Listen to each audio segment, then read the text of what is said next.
étude spéciale Pessah, préparation à Pessah. On prépare beaucoup la fête de Pessah en préparant le côté matériel, de ranger la maison et de frotter les ustensiles de la cuisine. Mais on est également ici avec le Rav Shaul David Bochko pour parler d'une préparation spirituelle avec d'autres intervenants. Rav Bochko, Boker Tov, est-ce que vous nous entendez? Je vous entends. Yofi, Baruch Hashem. Alors, cette journée est organisée avec Orod Vekelim et Lilmod et on est très heureux de vous avoir.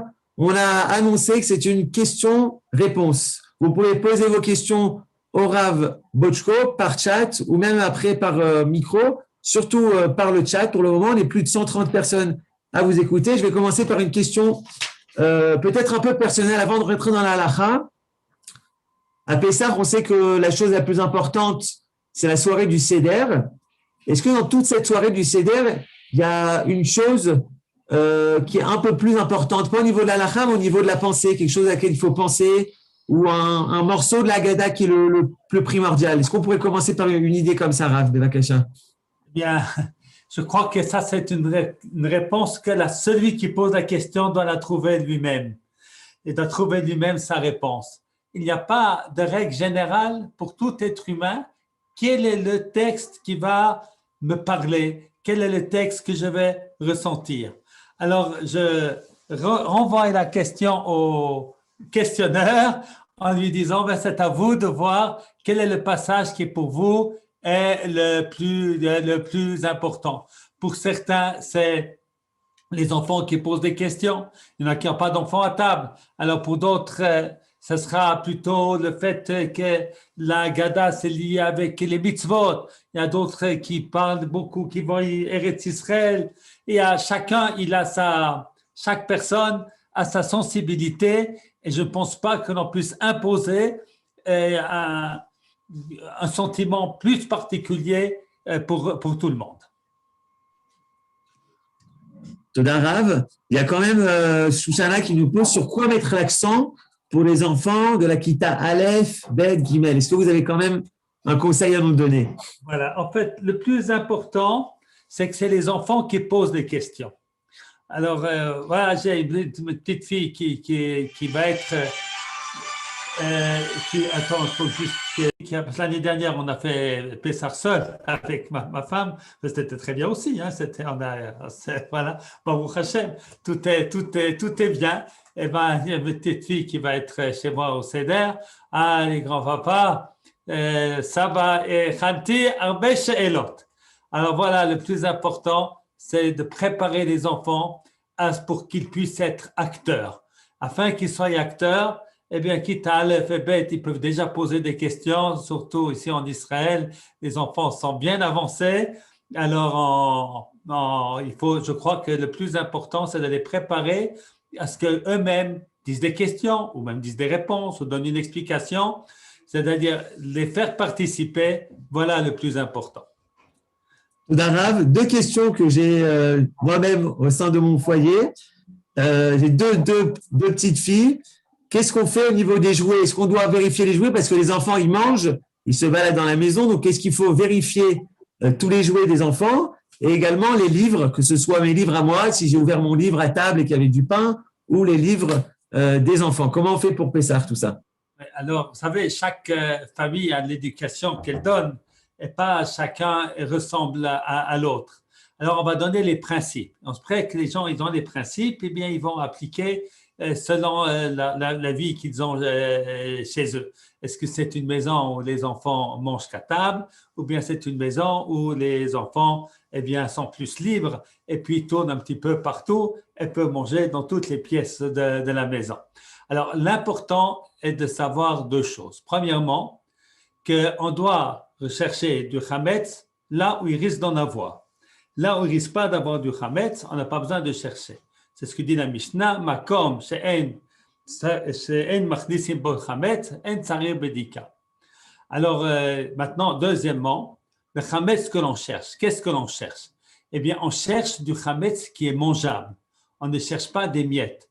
Alors, les miettes, c'est bien de nettoyer la maison, qu'il n'y ait pas de miettes. Ça empêchera des fourmis de venir, et puis d'autres bestioles. Mais ça n'a rien à voir avec Pessah. Avec Pessah, c'est de bien faire attention qu'on n'a pas oublié un morceau de pain, qu'on n'a pas oublié un gâteau qui peut être mangeable. Alors en fait, c'est plutôt les… Alors c'est possible il faut jeter un coup d'œil dans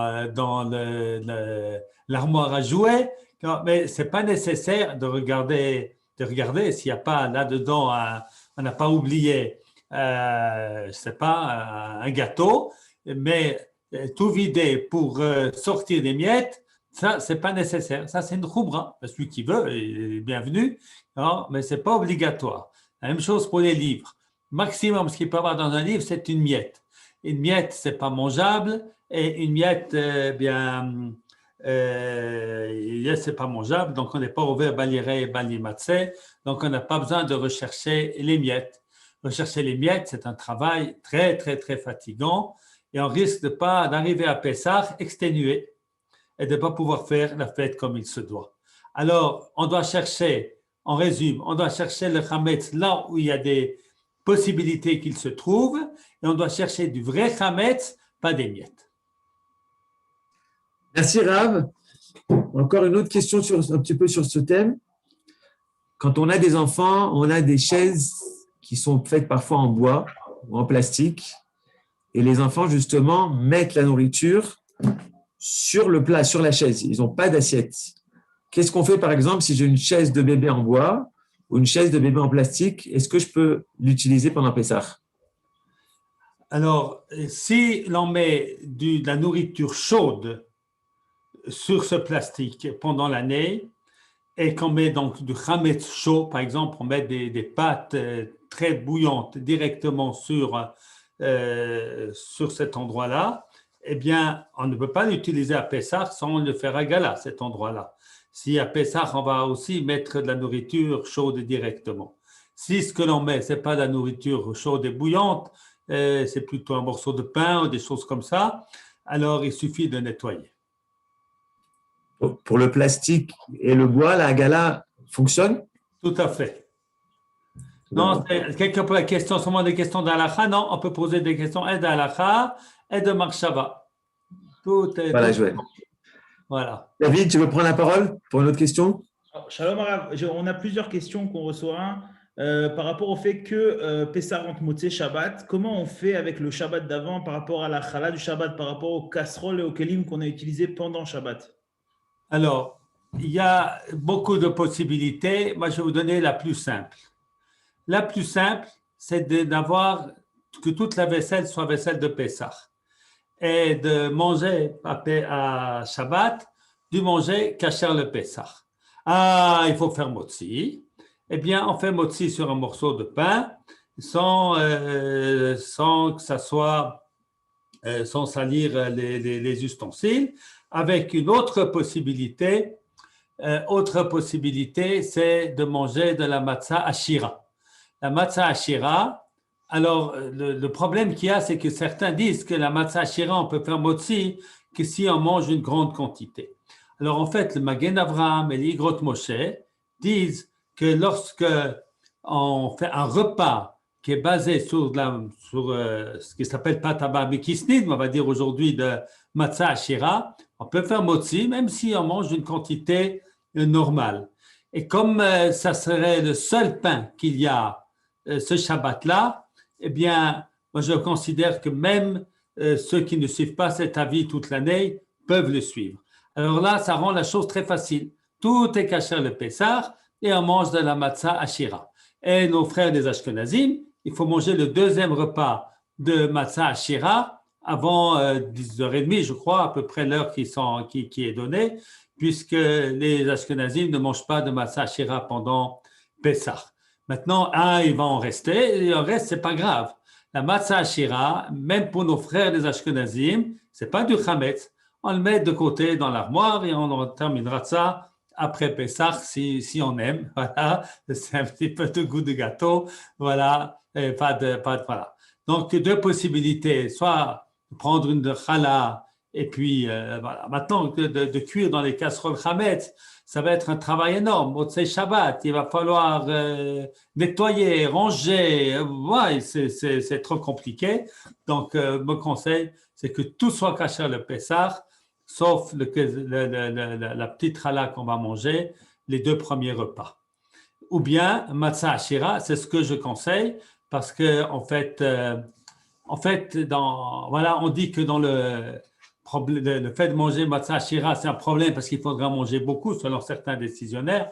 Mais en fait, avec la solution de manger du pain, il y a aussi un problème puisqu'on ne va pas le manger à table, on va le manger de côté. Alors, a priori, ce n'est pas évident que ce motzi rende, yotze, tout ce qu'on mange. Donc, il n'y a aucune solution où il n'y a pas un problème. Donc, il faut toujours accepter de se baser sur des opinions qui nous permettent de vivre. Voilà. Alors, 2 possibilités, manger une petite challah, une petite pita ou je ne sais pas, pour les 2 premiers repas avant 10h30. Deuxième autre solution, c'est de la matzah ashira.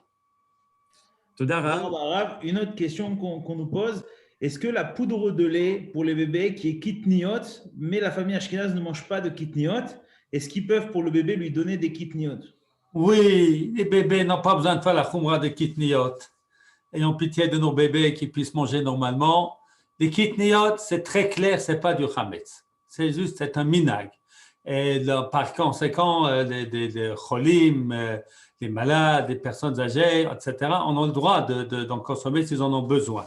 Donc, un bébé, il a besoin, eh bien, on lui donne des kitniot. Moi, j'avais un enfant, lorsqu'il était petit, qui était allergique à plein de trucs.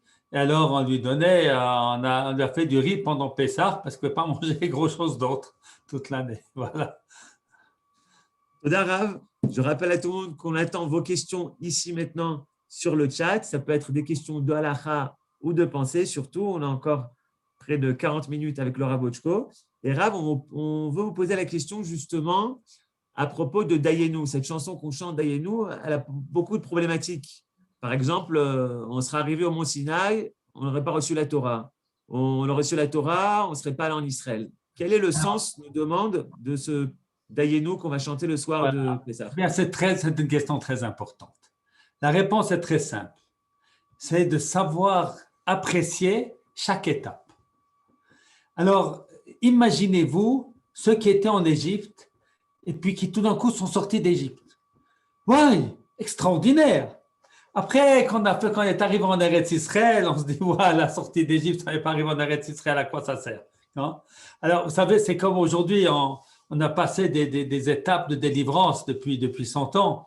Alors, celui qui vivait, celui qui a vécu l'indépendance d'Israël, ou celui qui a vécu la déclaration Balfour, ouais, c'était un truc extraordinaire. Aujourd'hui, qu'est-ce que c'est ça? Alors, la le texte la Gadé avait nous dire, eh bien, avec la déclaration Balfour, on s'est réjoui, on te remercie. Et puis ensuite, chaque étape, on remercie Hachem. Dayenu, c'est pas que ça nous suffit, qu'on veut pas plus. Dayenu, ça veut dire que ça suffit pour dire merci. Merci. Voilà. C'est valable de manger un peu plus au Shulchan horaire pour faire Seuda Revit. Je n'ai pas compris la question. Celui qui a un minac demandé chez Seuda Revit, comment il le fait ce Motzei Shabbat? Puisqu'il y a une grande Seuda, alors c'est très bien. Hein? Là, j'ai vu quelqu'un qui a posé la question, ça suffit du poisson pour Seuda Shlishit. Alors, pour les Sfardim, c'est bien de prendre la matzah ashira. Les Ashkenazim qui ne peuvent pas, eh bien, dit le Rama, ils vont manger du poisson, ils vont manger ce qu'ils ont envie. Il ne faut pas manger trop pour pouvoir laisser la place pour le seder. Il faut manger un petit Seuda Shlishit. J'avais une question très générale. Est-ce que le quinoa, c'est considéré comme du riz? Ah, oui. Alors, il y a 2 questions là. Je vois une famille ashkénaze, peut-on manger du riz le vendredi soir, Erev Shabbat? Oui, on peut. C'est encore pas Pessah. On peut donc manger du riz et ça ne rendra pas la casserole interdite. C'est seulement un minag de ne pas manger de kitniot. Mais ce n'est pas du chametz. Donc, même si on a cuit le riz dans une casserole de Pessah, et parce qu'on a toute la vaisselle de Pessah, simplement, ce riz, on ne pourra pas le manger une fois passé les 10h30. Ça, c'est première question. Deuxième question, le soya, vous m'avez posé la question? Le quinoa. Le quinoa. Alors voilà, le quinoa, alors je vais vous expliquer. Alors, il y a la notion des kitniyot. Et pour nous, aujourd'hui, c'est très difficile de comprendre l'interdit des kitniyot. Parce qu'un jour, chez les Ashkenazim, la situation était différente. Il n'y a pas de source dans la Gemara, pas de source dans la Rambam pour cet interdit. C'est un minhag. Et c'est un minhag qui a des bonnes raisons à l'époque, il y a 800 ans. Et ces raisons-là ne sont plus là. Alors, nous, aujourd'hui, on garde kitniyot par respect de nos anciens, pour ne pas changer le minhag. Parce que chez les Ashkenaz, c'était vécu les kitniyot comme du chametz. C'est comme ça qu'on a vécu. Alors, on ne peut pas changer ça. Par contre, toutes des choses, il y a un safek, machloket, c'est kitniyot ou pas. Alors, il y en a qui disent le quinoa, c'est quelque chose qui n'existait pas en Europe à l'époque, et par conséquent, c'est permis. Alors, j'ai fait une liste ici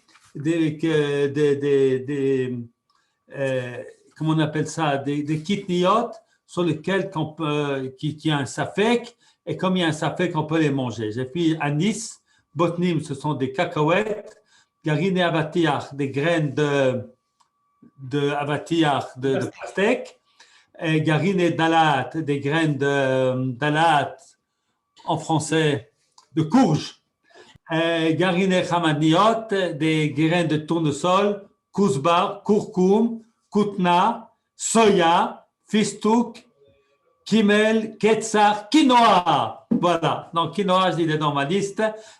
Café, choub, kemar tapouchi adama, tout ça, on peut être mekel aujourd'hui. Surtout qu'aujourd'hui, on vit Ashkenaz et Sfarad tous mélangés. Alors, j'ai rapporté jeudi soir où j'ai fait un shiur aussi sur des questions-réponses. Le maïs, c'est kitniyot. Voilà, j'ai une question, quelqu'un qui m'a posé la question la semaine dernière, une jeune fille qui se trouve en Israël sans sa famille, elle est ashkenaz, puis elle n'a pas où être Pessah.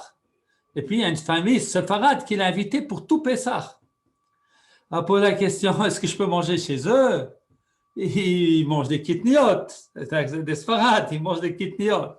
Alors, j'ai dit, ça va, tu peux manger chez eux. Non? Parce que les kitniyot, ce n'est pas du chametz. Et c'est marqué, par exemple, dans le Shulchan Aruch même, que quelqu'un qui est malade ou comme ça, il a le droit de manger des kitniyot. Donc, lorsqu'on est chez quelqu'un d'autre, il y a d'ailleurs une halakha, que lorsqu'on va dans un endroit, un minag où c'est interdit, dans un endroit où minag c'est permis, alors on doit respecter son propre minag, mais pas devant les gens. Alors, comme ici c'est devant les gens, on est à la table, eh bien, elle va manger à la table avec les sfarad, ce qu'ils donnent, et puis la vie elle est belle, elle n'aura pas mangé du chametz, et puis elle pourra faire un beau Pessah avec des gens fantastiques qui l'ont gentiment invité. Arav, une autre question. Une femme séfarade mariée avec un mari ashkénaze qui va manger chez ses parents à Pessah, qui eux mangent kitniyot. Alors le mari ne mange pas kitniyot, mais est-ce qu'elle peut manger des kitniyot avec sa famille? Ouais, là, moi je ne veux pas faire des histoires de couple, hein. Je ne veux pas rentrer. Si le mari n'est pas d'accord qu'elle mange des kitniyot, qu'est-ce que je vais faire? Je vais dire moi qu'elle a le droit. Si le mari est d'accord, il n'y a pas de problème. Quoi? Si le mari est d'accord. D'accord, il n'y a pas de problème. Voilà. Mais voilà, il faut surtout garder les kitniyot chez soi à la maison tant que les choses n'ont pas changé, n'ont pas été modifiées par les grands rabbanim. On respecte les kitniyot lorsqu'on est chez soi. Voilà. Rav, une question plus générale qui nous est arrivée par chat tout à l'heure, et je vais vous la lire exactement. Ici. Voilà, on vous pose la question à propos de la Gdusha. Que signifie réellement la Gdusha? La plupart du temps, quand on parle de cela ressemble à une sorte de force magique dont très peu de gens connaissent et ne comprennent réellement l'essence. Est-ce que vous pouvez nous éclairer sur cette notion de Kedusha? Alors, je vous dirai une explication que j'ai entendue de mon père, Zechat Tzadik Livracha. C'est marqué au début de Kedoshim, Parshat Kedoshim, vous serez saints. Kedoshim tiyu ki kadosh ani Hashem Elokechem. Vous serez saints. C'est quoi être saint? L'explication de Rashi, Ramban, mais le pshat, c'est les mitzvot qui viennent après. Ishimo vaviv tirao, vous craindrez vos parents. Shabsotai tishmoru, vous garderez mes shabbats. Lotignovu, vous ne volerez pas. L'autre chachou, vous n'irez pas. L'autre chakrou ishba mito, vous ne monterez pas les uns aux autres. Ça, c'est la Kedusha d'Israël. La Kedusha d'Israël, c'est de vivre selon les mitzvot d'Hachem. Maintenant, le mot kadosh, Rashi explique, c'est de s'éloigner des relations interdites. Et puis, le Ramban explique, c'est de respecter l'esprit de la halakha. Par exemple, Shabbat, on peut jouer au football toute la journée, il y a plein d'interdits de jouer de football, mais finalement, c'est pas respecter l'esprit du Shabbat. Donc, on a fait Shabbat sans faire Shabbat. C'est ça que Doshim Tiyu, c'est de respecter l'esprit de la loi de la Torah. On nous pose une question à propos du kumkum. À partir de quel moment on va pouvoir rajouter de l'eau dans le kumkum, puisqu'on a Shabbat et puis après la fête? Alors, pendant Shabbat, c'est interdit de rajouter de l'eau dans le kumkum. Pendant Yom Tov, on peut rajouter de l'eau dans le kumkum, il n'y a pas de problème, parce que Yom Tov, le bichoul est permis. Okay. Une autre question à propos de l'allumage des bougies. Si une femme veut aller faire Mincha et Arvit, donc samedi soir, oui. À quel moment elle va allumer les bougies? Eh bien, elle va allumer les bougies après Arvit. Alors, elle peut allumer avant, avant le Kiddush. Et puis, alors, tout cas, c'est Ashkenaz, elle fera Shechianu. Et puis, Sfarad, peut-être qu'elle ne fera pas, puisqu'elle va se baser sur Shechianu, que va dire son mari. Et puis, si on allume les bougies après le Kiddush, même les Ashkenazim ne diront pas Shechianu. David, d'autres questions? Non, alors oui, j'ai d'autres questions, Arav. Alors, beaucoup de gens demandent, enfin, beaucoup de gens. On a reçu un cours d'un certain Rav qui expliquait qu'il faut aussi parler de la Géoula d'aujourd'hui, presque au plus que la Géoula d'Égypte, que la sortie d'Égypte. Qu'est-ce que le Rav nous conseille? De quoi il faut plus parler, même s'il faut peut-être parler tout autant de tout? Oui, moi, je ne sais pas, je ne connais pas cette… voilà, je ne vais pas contredire moi ce que quelqu'un d'autre dit. C'est sans aucun doute vrai qu'il faut ressentir la goula d'aujourd'hui. C'est vrai, mais la fête de Pessah, c'est se rappeler de ce qui était en Égypte, c'est grâce à cette libération d'Égypte qu'on a notre libération d'aujourd'hui. Et maintenant, chacun, il fait selon son sentiment. Maintenant, voilà, ben… Très bonne idée. Le Rav dit qu'il faut parler de la Goula d'aujourd'hui. On va parler de la Goula d'aujourd'hui. Chez moi, on fait ça à Yom Ha'atzmaut, mais on peut, voilà. Mais moi, je ne veux pas contredire quelqu'un. C'est très bien ce qu'il a dit. Voilà, moi, je n'ai pas pensé à ça, mais c'est très bien. Enfin, quelque chose qu'on fait aussi souvent, parfois, c'est de savoir notre propre Goula. Comment est-ce qu'on est arrivé en Eretz Israël? Et comment est-ce qu'on est arrivé à la Torah? Voilà, ou comment on est arrivé. Ça, c'est très bien de prendre un petit moment pour se remémorer des miracles qu'Akadosh Baruch Hu a fait à nous-mêmes. Toda Arav, il y a une autre question. L'année dernière, à cause du corona, on a eu des intérims de garder du chametz chez soi et de vendre l'endroit où on gardait le chametz au cas où il y a des pénuries, etc. Est-ce que cette année, il y a encore le corona, est-ce qu'on peut encore garder du chametz chez soi et vendre l'armoire où il se trouve? La vente du chametz, c'est quelque chose qui est accepté dans la halakha, même s'il n'y a pas de corona. Alors, il y a certains qui sont marmirim, et je pense qu'ils font très bien de ne pas du tout garder du chametz de Pessah, mais celui qui veut se baser sur la vente du chametz, c'est très bien, même s'il n'y a pas de corona. Donc, il n'y a pas de problème.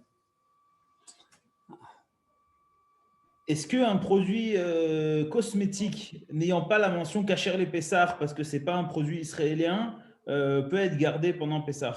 Il peut être gardé et peut être utilisé, ce n'est pas du chametz. Il faut faire la différence entre c'est seulement la nourriture qui est chametz. Tout ce qui n'est pas de la nourriture, comme il n'y a pas besoin de Kasher le Pessah. Et si je ne passe pas Pessah chez moi, est-ce que je dois quand même nettoyer? On ne doit pas avoir du chametz chez soi. Voilà, on ne doit pas avoir de chametz chez soi. Ce qui est le plus important, c'est de vider l'armoire là où il y a du chametz. C'est-à-dire le nettoyage qui est nettoyer des miettes, ça, on peut s'en passer. Mais c'est sûr qu'il faut vider sa maison du chametz que l'on a vraiment, pas voilà, des boîtes de gâteaux, de pâtes, voilà, toutes sortes de pains qui se conservent, tout ça, il ne faut pas garder. On a dans le congélateur, à moins qu'on ait vendu. Voilà. Alors, question arabe. Je rigole parce que moi, je suis ashkénaze. Est-ce que les ashkénazim peuvent utiliser la vaisselle séfarade? Oui, oui, oui, on peut utiliser. Tout est bien. Vous savez, on n'est pas deux peuples. C'est du Alors, racisme. le fait qu'ils utilisent des kitniyot n'auront pas la vaisselle interdite. Question arabe par rapport à la bdikat Hametz cette année. Est-ce que si on est dans un hôtel, on doit faire la bdikat Hametz? Alors, il faut faire l'abdikat hametz chez soi le soir avant de partir. Dans l'hôtel, il n'y a pas d'abdikat hametz à faire. On n'a pas de hametz, on n'amène pas de hametz là-bas. Donc, le soir avant de partir, sans bracha. Donc, si on part vendredi, alors effectivement, on fera avec bracha l'abdikat hametz. Mais si on part avant, eh bien, on fera l'abdika le soir avant de partir, mais sans bracha. Ah ben, est-ce que vous avez une explication à propos de ces 4 enfants de la Haggadah qu'on connaît tous, le Chacham, le Racha, le Tam, les Chenouilles et Lishol? Est-ce que vous avez un enseignement à ça? On va dire quelque chose. Le Chacham, le sage, quelle grande et belle question qu'il pose. Ma'edut achukim amishpatim asher tzivanu Hashem Elokeinu etchem. Alors, il pose une belle question. Et qu'est-ce qu'on lui répond? Apata omer lo kilchot ha-pesach en maftirim achar ha-pesach afikoman. On ne mange pas de dessert après l'agneau pascal. Alors, il a posé une grande question. On lui donne une toute petite réponse de ce qui est vraiment un tout petit détail. Alors, pour expliquer la réponse, on va donner 2 explications. L'explication la plus répandue, c'est de dire qu'on lui donne toutes les halachot, qu'on lui donne toutes les halachot de Pessah jusqu'à la dernière. On ne mange pas de dessert après l'agneau pascal. Et puis, deuxième explication, c'est quelque chose de plus profond. Il pose une question, Maïdou, Tachukim, Mishpatim. Il veut savoir beaucoup de choses. Eh bien, on lui dit, tu sais, ce soir-là, ce n'est pas une question intellectuelle. Ce soir-là, on doit vivre la sortie d'Égypte. On doit ressentir la sortie d'Égypte. Et il y a une halakha qui nous le dit, qu'on n'a pas le droit de manger un dessert après l'agneau pascal. Pourquoi? Pour garder le goût de l'agneau pascal dans la bouche. C'est-à-dire que ce qui est important, c'est le goût, c'est de ressentir, c'est de sentir les choses. Ça, c'est numéro 1. Numéro 2, après le chacham, il y a le racha. Le racha, il a dit 2 choses pas sympathiques. Il a dit, ma avoda azot lachem. Il a dit, avoda, c'est un travail, c'est une charge, vraiment, cette préparation de Pessah. Avec, si on m'écoute, c'est un petit peu moins difficile, mais voilà, c'est avoda azot lachem, pour vous. Alors, il a dit 2 choses qui ne sont pas bien. Il a dit que les mitzvot, c'est une charge. Et il a dit, pour vous et pas pour lui. Eh bien, quelle est la réponse qu'on lui donne? On lui donne une réponse très, très, très importante. Alors qu'il lui casse les dents, en fait, on lui fait une petite allusion. S'il était là-bas, il n'aurait pas été sorti. Mais on dit cette phrase-là. Toi, tu dis que c'est une charge. Pour nous, ce n'est pas une charge. Pour nous, non. C'est pour ça. C'est pas qu'on fait la fête du Seder parce qu'on est sorti d'Égypte, mais on est sorti d'Égypte pour qu'on puisse faire le Seder. Parce que pour nous, de faire les mitzvot, ce n'est pas une charge, mais c'est une joie. Mais ça, voilà. Et puis on lui dit, lachem, attention, tu peux poser toutes les questions, mais il ne faut pas se séparer de la communauté. Il ne faut pas nous diviser. Alors, je ne sais pas si vous avez le temps de parler encore du Tam, où on lui dit, on lui dit, il faut être actif, il faut être fort dans son judaïsme. C'est de bien nous apprendre bien cet enseignement tellement important. Ce n'est pas marqué simplement que toi, tu vas lui donner un enseignement, mais tu vas lui ouvrir, tu vas lui pousser à ce que lui, bien qu'a priori, il n'est pas intéressé, tu vas pousser à l'intéresser, à l'ouvrir. C'est une question pédagogique tellement importante avec tous nos enfants qu'on doit faire l'effort, non seulement on n'a pas simplement de leur donner des connaissances, mais les ouvrir à la curiosité, à l'amour, à la recherche eux-mêmes de réponses et de questions et de réponses. Merci, Rav. On a une question de Robert qui nous dit il a quitté sa maison en France sans faire Bdikat Hametz et il se trouve dans son domicile en Israël. Comment il fait la Bdikat Hametz s'il n'a pas pu la faire dans sa maison principale? Alors, s'il est sorti plus de 30 jours avant Pessah, alors il suffit de faire le bitoul.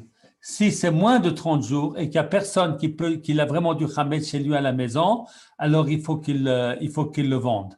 Parce qu'il faut qu'il fasse Mechirat Hametz, parce qu'autrement, il y a un problème. Non, j'imagine qu'il n'a pas de Hametz.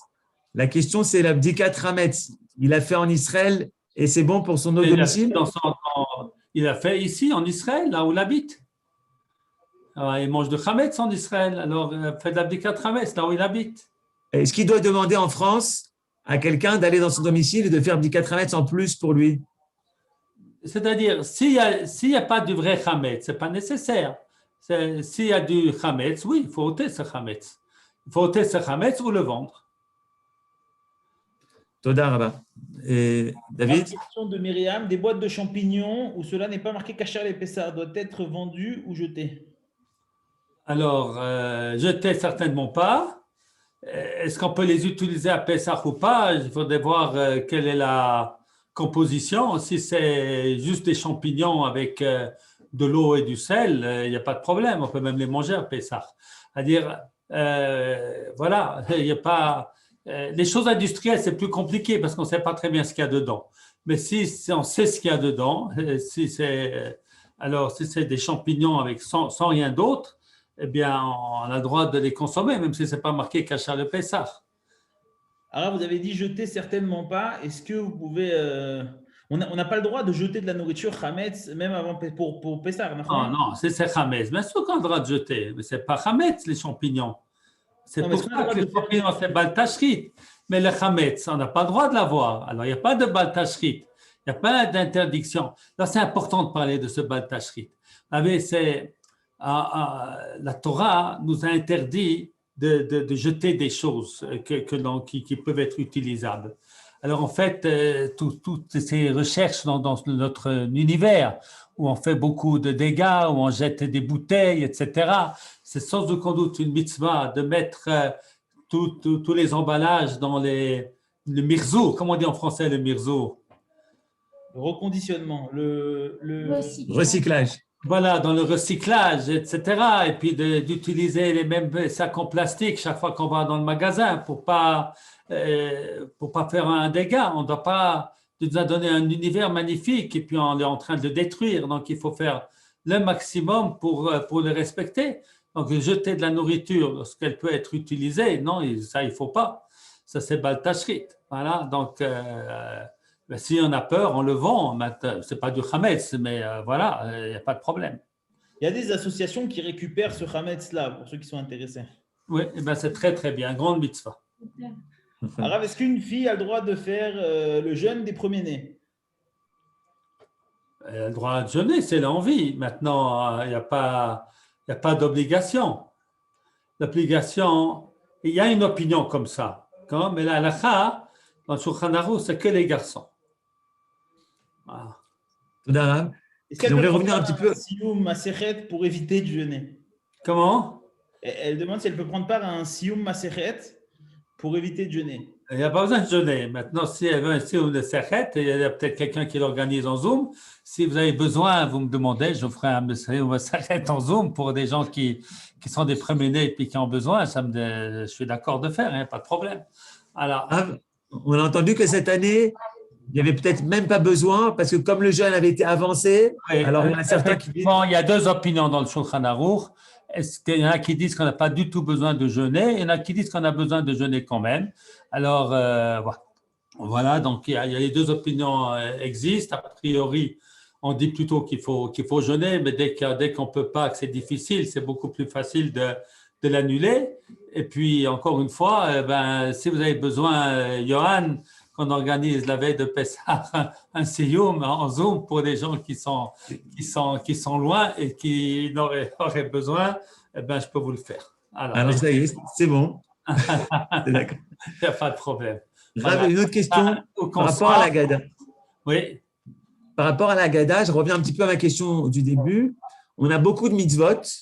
Est-ce que vous pouvez nous donner peut-être les mitzvot qui sont les plus importants, les mitzvot d'Oraita qu'on va accomplir ce soir du Seder? alors les deux mitzvot les plus importantes, c'est la matzah et la Haggadah. Ce sont les deux mitzvot qui sont mina Torah. C'est de raconter la sortie d'Égypte, c'est la Haggadah, et puis de manger la matzah. Puis nous avons évidemment la mitzvah de Rabbanan de manger du maror, et puis toutes les autres coutumes, elles sont toutes importantes. Hein. Je ne veux pas dire quelque chose qui n'est pas important. Les kiddush, c'est important. Les 4 coupes de vin, c'est important. Ce n'est pas d'Oraita. D'Oraita, il n'y a que 2 qui sont mina Torah, le matzah et les raconter la sortie d'Égypte. Mais même ce qui est de Rabbanan, il faut le faire. Enfin, tout est important, tout est beau, tout est voilà.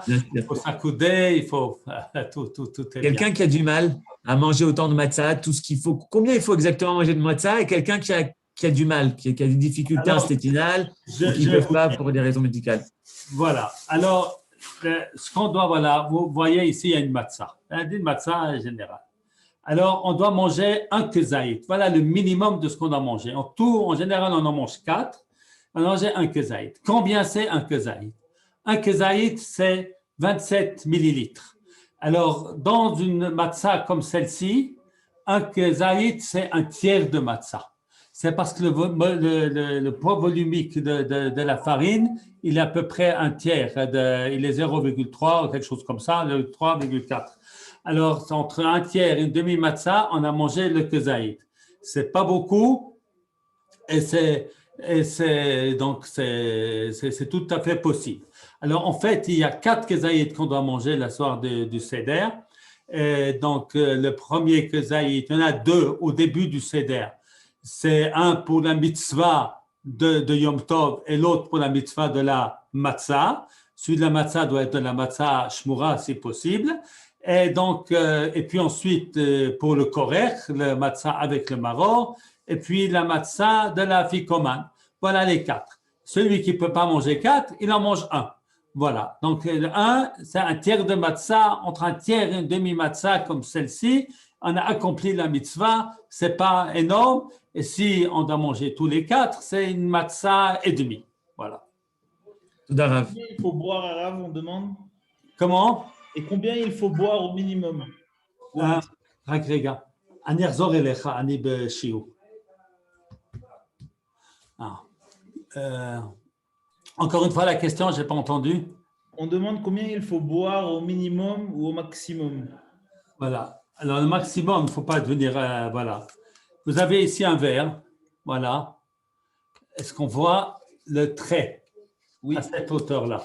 C'est ça qu'il faut boire. Ça, c'est la majeure partie d'un revi'it. Bon.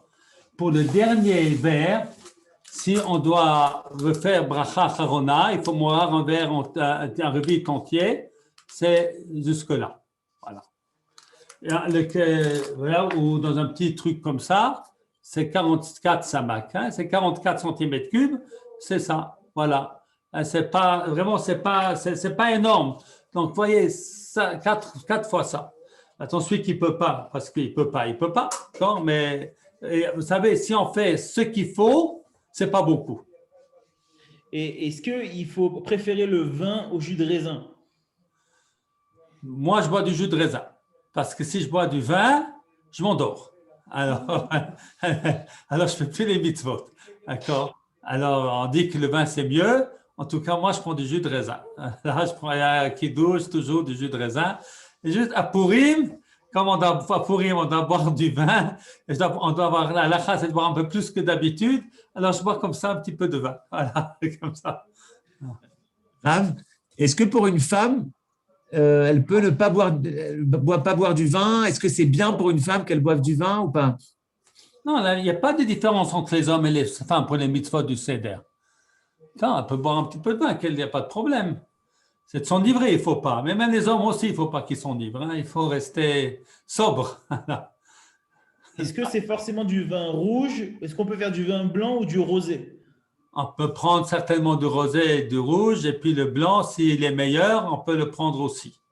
Voilà, il y a des foot, s'ils sont de même, on les aime les deux la même chose, de prendre le rouge. Mais ce n'est pas une obligation. Une bonne question, Rav, de Igal Benichou, qui nous dit pourquoi on fait un jeûne pour se souvenir des premiers-nés. Alors qu'on est dans le mois de Nissan, on ne fait même pas Tachanoun. Pourquoi on a fait un jeûne justement pour se rappeler des premiers-nés? Alors, en fait, ce jeûne-là, c'est assez intéressant parce que ce jeûne-là, on n'a pas de source dans le Talmud de Babylone. La source de ce jeûne, d'ailleurs, elle n'est pas rapportée par Maïmonide. La source de ce jeûne, c'est Mesechet Sofrim. Et puis, il y en a qui disent que dans le Talmud de Jérusalem, dans d'autres Talmuds de Jérusalem, les versions que nous avons, nous, ça ne s'y trouve pas, mais dans d'autres versions, certains disent qu'il y a. Donc, il y a une source à cela, et c'est pour ça qu'on fait beaucoup de coulottes, comme ce n'est pas marqué dans la Gemara de Babylone, et on peut le loter avec un sioum. Maintenant, la raison de ce jeûne, c'est finalement de se rappeler un des événements les plus importants de la sortie d'Égypte, qui est Makat Bechorot, qui est la mort des premiers-nés, et les Juifs avaient aussi des premiers-nés, ils ne sont pas morts. Alors, Baruch Hashem, on se rappelle de ce miracle extraordinaire qui a été… voilà. Rav, il faut, selon certains, finir le Seder assez tôt et pas trop tard. Est-ce que vous voulez dire pourquoi? Est-ce que vous connaissez l'horaire cette année ou en France ou en Israël à l'heure où on devrait finir le Seder? Alors, je n'ai pas regardé les horaires, mais c'est à minuit, c'est Chatzot. Alors, la raison, c'est parce que la mitzvah du Korban Pessah était Minatora de le manger jusqu'à Chatzot. Par conséquent, les mitzvot essentielles du Seder, comme la matzah et la Haggadah et la matzah, il faut la manger avant Chatzot. Et si possible, aussi la manger la fikoma, donc terminer le repas avant Chatzot. C'est effectivement une mitzvah importante. Moi, je me rappelle chez mes parents, le Seder durait longtemps. Alors, on mangeait la matzah et le maror juste avant Chatzot. Tout d'un coup, il fallait faire vite pour manger avant Chatzot. Et dans le Shulchan Aruch, c'est quand même bien de terminer, pas le halal, ça, c'est pas nécessaire, mais au moins, si on peut terminer le repas plus la fikoman avant Chatzot, eh bien, c'est très bien. Maintenant, je comprends qu'il y a des gens qui ils veulent parler de la Gada et tout ça. En tout cas, la matzah, il faut le faire avant Chatzot. Arav, l'année dernière, vous avez autorisé Zoom pour les personnes âgées qui sont seules chez eux, etc. Cette année, il y a encore un confinement en France et certains parents seuls en France aimeraient faire des Zooms pendant Yom Tov Pessah. Est-ce que c'est possible cette année aussi? Oui, il n'y a pas de différence entre cette année et l'année dernière. C'est-à-dire, moi, je ne veux pas que mon autorisation de Zoom devienne une pour les gens de regarder la télé et puis les portables, etc. Ce n'est pas du tout l'idée. Alors, parce que l'utilisation de l'électricité et tout ça, c'est un interdit de Rabbanan, parce que voilà. Mais c'est un interdit petit et qui est levé pour des personnes qui sont considérées comme malades, des personnes âgées, des personnes seules, qui ne peuvent pas faire la mitzvah. Eh bien, voilà. Maintenant, si on a la possibilité que le petit-fils, il vienne avant Shabbat et puis organiser pour que ça fonctionne sans qu'on ait besoin de toucher quoi que ce soit, c'est beaucoup mieux. Mais si ça ne marche pas, et ça ne marche pas toujours, alors on peut autoriser effectivement de toucher les boutons pour pouvoir voir sa famille et entendre les gens qui font le Seder et de pouvoir se sentir exister, pas oublier du monde. C'est une tragédie des personnes seules qui doivent faire le Seder seules. Alors voilà, donc je pense que c'est quelque chose de très, très, très difficile et je pense que pour le moral de ces personnes-là, c'est très important, c'est une grande mitzvah de pouvoir leur permettre de pouvoir faire le Seder. Il y a certains d'ailleurs qui, lorsqu'ils sont seuls, ils ne vont pas faire le Seder, ils vont aller… Et voilà, ils vont boire, faire kidouche, dire un petit peu d'agada, et puis ils vont aller au lit. Ils n'ont pas la force, ils n'ont pas le moral. Voilà, ça, il ne faut pas. Donc, il faut utiliser ce héter. L'héter est basé, je vais l'expliquer rapidement, sur l'opinion du Rav Shlomo Zalman Auerbach, que je partage entièrement, que l'usage de l'électricité, si elle ne crée pas quelque chose, ben, l'usage de l'électricité, ce n'est pas une melacha Shabbat. Une melacha, c'est quelque chose, on crée quelque chose.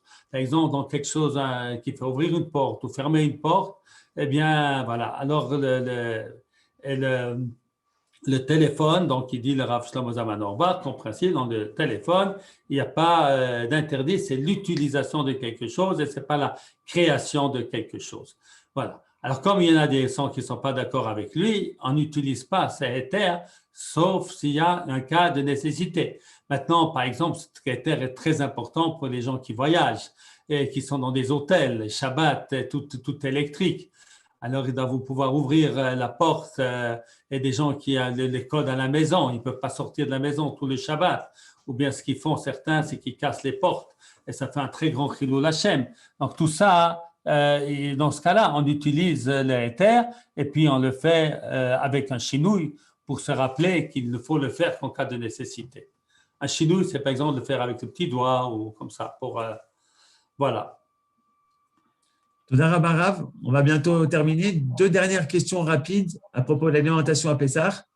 On nous pose la question du maïs et poudre de maïs et également faire un petit point pour les médicaments. Quels médicaments ont besoin d'une mention kasher à Pessah?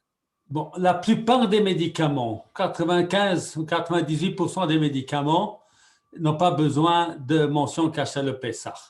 Pourquoi? En fait, j'ai écrit un article là-dessus dans mon livre, il y a 4 raisons. Le chametz, c'est en toute petite quantité, s'il y en a. Et puis, il est modifié, et puis, ce n'est pas de la nourriture, et c'est quelque chose qu'on avale. Pour toutes ces raisons, eh bien, on peut prendre les médicaments que l'on prend habituellement. Le problème, c'est seulement pour les sirops. Il faut regarder s'ils sont sur une liste, parce que les sirops, ils ont du goût. Alors, si c'est fait avec du chametz, si c'est fait avec du chametz, c'est un problème. Voilà, et autrement, ce n'est pas de problème. Maintenant, les tosphémazones, les vitamines, etc., si ce n'est pas indispensable, eh bien, on s'en passe pendant 8 jours. Maintenant, si c'est indispensable, eh bien, on utilise les héters que j'ai donnés aussi. Alors, une question. Voilà. Maintenant, oui. Travailler à Chol HaMoed. Ah, ouais, Chol HaMoed. Eh bien, il faut Chol HaMoed, ouais, mais il n'y a plus beaucoup de temps. Voilà, à Chol HaMoed, alors les travaux sont interdits, sauf, alors il y a une grande liste de ce qui est permis. Si c'est nécessaire pour Yom Tov, si c'est quelque chose, il y a une perte d'argent, si c'est un travail qui est facile, comme allumer la lumière, qui ne demande pas un effort, si c'est pour une mitzvah, si c'est pour la nécessité collective, pour toutes ces raisons-là, eh bien, on a le droit de faire des melachot à Yom Tov. La poudre de maïs, oui ou non? Alors, pour les Ashkenazim, non. Pour les Sfardim, oui. Merci voilà. beaucoup. Voilà. Alors, on est arrivé au bout de notre entretien et voilà, je souhaite à tous Pesach Kasher V'Sameach. Bonne santé à tous. Ici en Israël, Baruch Hashem, on est sorti du Corona. On souhaite que la France sorte aussi du Corona rapidement et que vous puissiez retourner à une vie normale. Et puis voilà. Kol Tov, que des bonnes choses à tous.